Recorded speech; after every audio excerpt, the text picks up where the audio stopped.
श्री स्वामी समर्थ.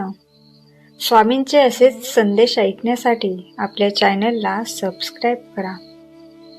आज स्वामी म्हणतात, आयुष्यात कितीही कठीण परिस्थिती आली तरीही घाबरू नकोस, कारण प्रत्येक अडचणीमागे एक नवीन संधी लपलेली असते. आज तू ज्या संघर्षातून जात आहे तो उद्याच्या यशाची पायरी आहे. तू अनेक वेळा प्रयत्न करतोस, मेहनत करतोस, पण यश लगेच मिळत नाही आणि मग मनात निराशा येते. असं वाटतं की मी कितीही प्रयत्न केला तरीही काहीही होत नाही. पण बाळा, कधीही हार मानू नकोस. जसं बीज जमिनीत टाकल्यावर लगेच झाड होत नाही, तसंच मेहनतीचं फळ मिळायलाही वेळ लागतो.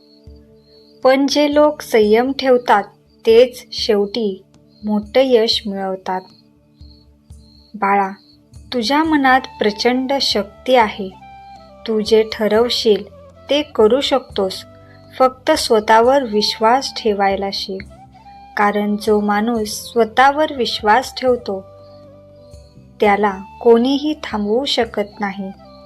तुझ्या आयुष्यात काही लोक असे येतील, तुला कमी लेखतील, तुझ्या स्वप्नावर हसतील, पण बाळा, त्यांच्या बोलण्यामुळे कधीही तू तुझा मार्ग बदलू नकोस.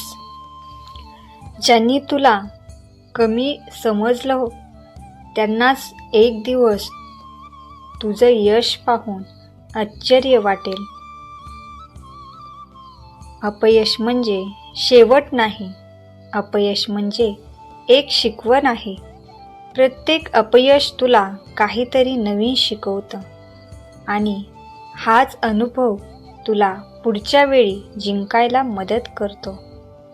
कधीकधी आयुष्यात सगळं काही तुझ्या विरोधात जातं.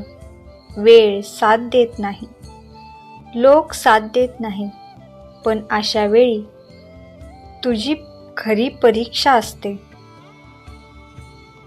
ज्यांनी कठीण काळात हार मानली नाही त्यांनाच खऱ्या यशाची चव ही चाखायला मिळते. तुझ्या आयुष्यात मोठं काहीतरी घडायचं असेल तर तुला मोठी स्वप्न पाहावी लागतील. छोटे विचार केले तर छोटंच मिळेल, मोठे विचार केले तर मोठंच मिळेल. नेहमी सकारात्मक विचार कर, कारण विचारांमध्ये खूप ताकद असते. जर तू सतत मी काही नाही करू शकत असं म्हणत राहशील तर खरंच तू काहीही करू शकणार नाही. पण जर तू म्हणशील मी करू शकतो, तर तुम्हाला मार्ग सापडेल. वेळ खूप मौल्यवान आहे, ती वाया घालवू नकोस. आज जो वेळ तुम्ही वाया घालवता तो परत कधीच येत नाही.